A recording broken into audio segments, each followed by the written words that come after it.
Here we have this Carrier 38, you can see here.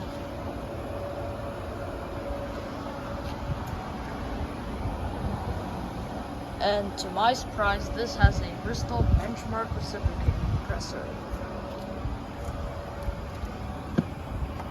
Here's the data right here. It's from 2004. It's actually a 38 BRC.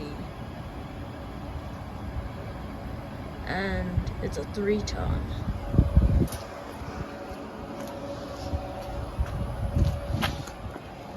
It's not been running.